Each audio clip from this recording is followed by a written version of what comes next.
Hello everyone and welcome back to another video. In today's video we're going to take a look at the process of solving radical equations.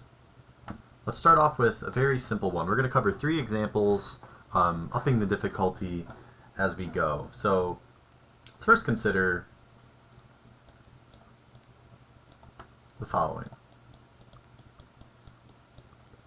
Let's consider the square root of x minus 2 is equal to 2.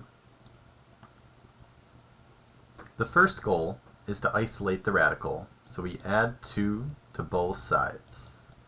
We get the radical by itself.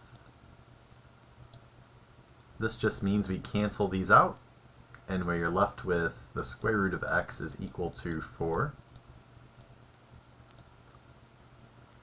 And now in order to get x by itself, we need to get rid of this radical, and ultimately that just means we need to square both sides. That cancels out the radical and the square as intended, and we end up with x is equal to 4 squared, which is 16. So that's the easiest example. Let's up the difficulty a little bit and take a look at another.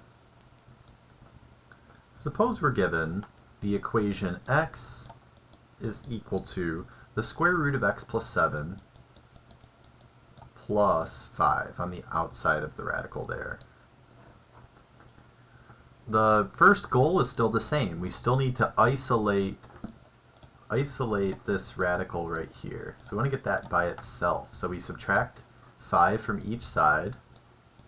That gets the radical by itself, so we're really just left with x minus 5 is equal to the square root of x plus 7.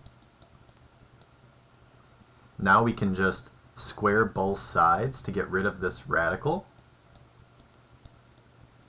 on the right hand side of our equation. And this is going to cancel it out as intended on the right hand side. On the left hand side we have a perfect square trinomial. Note this is just the same thing as x squared minus 10x plus 25. Great. Now remember, whenever you've got a quadratic equation such as this, we just need to bring all the terms to one side so that way it is set equal to 0. So we can subtract x and subtract 7 from both sides of our equation.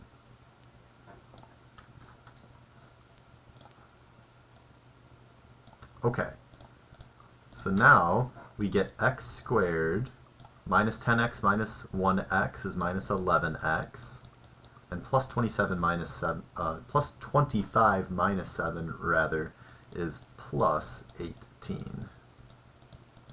And of course on the right hand side we've just got 0 now.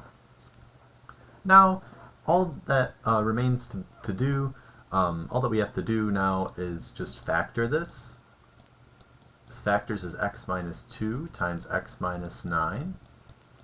Negative 2 and 9 will add to negative 11, and they will multiply to positive 18, so that's why that pair works. And so we get two potential solutions. So we get x is equal to 2 and x is equal to 9. Now these are potential solutions, notice I said. So we need to actually check that these work. So maybe I'll check them mentally. If I plug in 2, well, I'll write it out. But so if we check x equals 2 first, we would have 2 equals, and maybe I'll put a question mark to indicate that I'm checking this,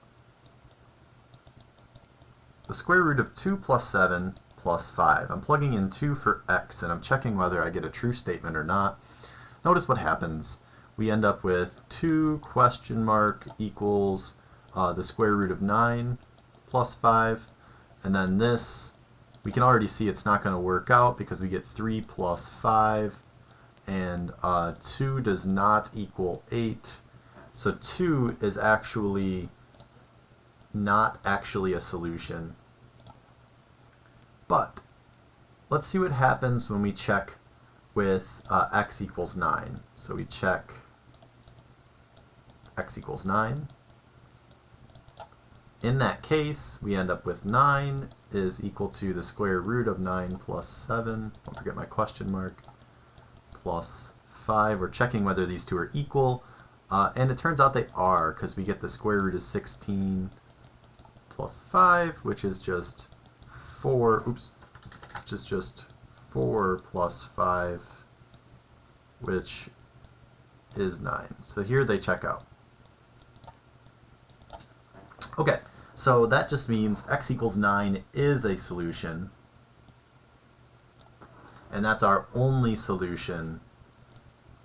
That's our only solution to this radical equation.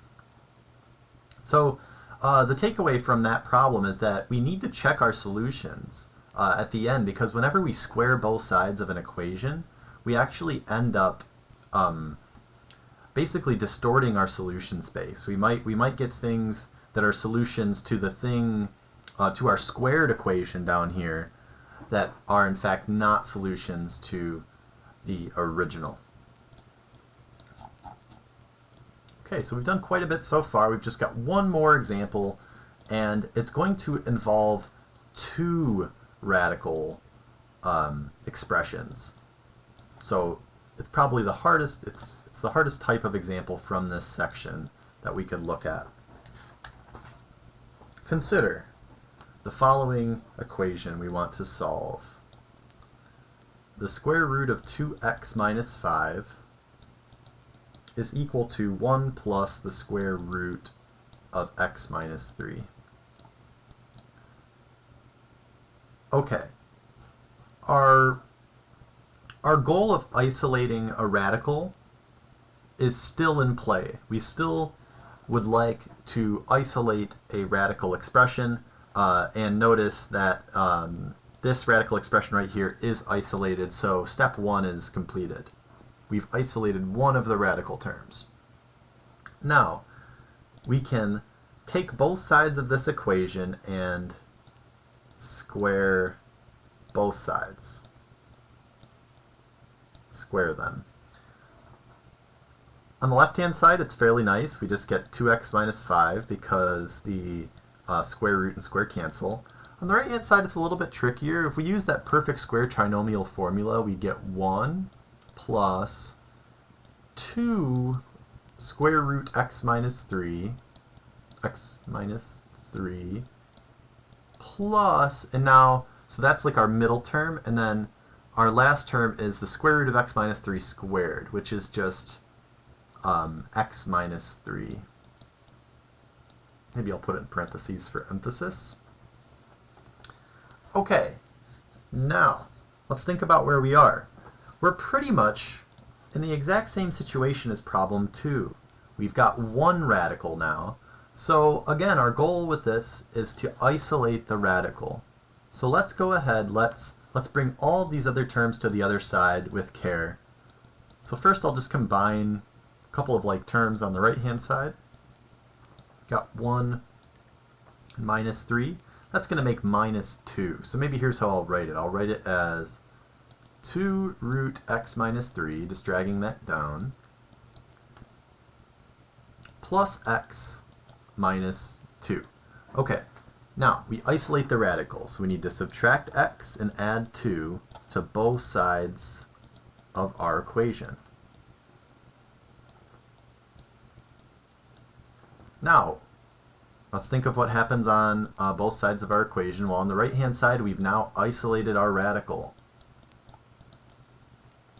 We've got 2 times the square root of x minus 3. That's the only term left on the right side. On the left side, we've got 2x minus x is x. Minus 5 plus 2 is minus 3. Okay, now we're in a perfect position to square both sides of our equation because we've isolated our radical. When we square x minus 3, we get x squared minus 6x plus 9. When we square this, well, we got to square both things involved in this product. This is 2 times the square root of x minus 3. So ultimately, we've got 2 squared times parentheses x minus 3. The parentheses are crucial because we had 2 times this entire thing. So when we square it, we need those parentheses. All right. So now remember, our goal is to isolate, or to rather solve for x. So we need to carry out what this becomes. Well, we get x squared minus 6x plus 9 here still. We'll just keep that the same. On the right hand side, I'm going to kind of combine 2 steps. I'll square 2, I get 4. So 4 times x is 4x. And then 2 squared, again, is 4. 4 times minus 3 is minus 12.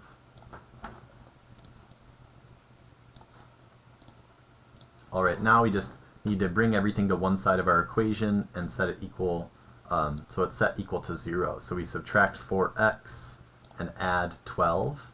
That's going to give us x squared. We subtract 4x, so we get minus 10x. And then we add 12, so we get plus 21.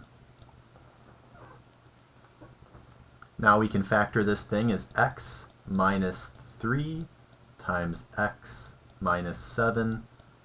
You can check that minus 3 and minus 7 add to negative 10 and that they multiply to positive 21. And so we get 2 potential solutions, 3 and 7. X is 3 and x is 7. Now these are, again, these are potential solutions. So we need to check them. We need to check them with our original equation. So I'll rewrite that original equation. The original equation was the square root of 2x minus 5 is equal to 1 plus the square root of x minus 3. That was our starting equation. And now we need to check x is equal to 3. See whether that gives us a true statement when we plug it in. Well, when we do that, we get the square root of, let's just do this part mentally. We've got 2 times 3, that's 6. 6 minus 5 is 1. So we get the square root of 1, which is just 1 on the left-hand side. On the right-hand side, notice this term is going to become 0 because 3 minus 3 is 0. The square root of 0 is 0. So we do get 0 plus 1. So we can see clearly that x is equal to 3 is a solution to our original equation because we got 1 equals 1 at the end. Now we also check x is 7. It might be the case that both are solutions. Let's see what happens. Well, if we plug in 7 for x, we get 2 times 7, that's 14. 14 minus 5 is 9. And now on the right-hand side, oh, I should put some question marks there. Anyway, on the right-hand side, we've got 1 plus the square root of 7 minus 3, that's just 4. Okay, well, let's simplify now and see if we get a true statement. Well, the square root of 9 is 3. And on the right-hand side, we have 1 plus 2. So, yes, 3 does equal 3. This is a solution. So both of these checked out. Both x equals 3 and x equals 7 were solutions to our original equation. That's it for this video. That's the end of Chapter 7. So in our next set of videos, we'll be taking a look at Chapter 8. And Chapter 8 has a lot to do with quadratic equations and the quadratic formula and all that good stuff. So anyway, that's it for this video. I'll see you all in the next one.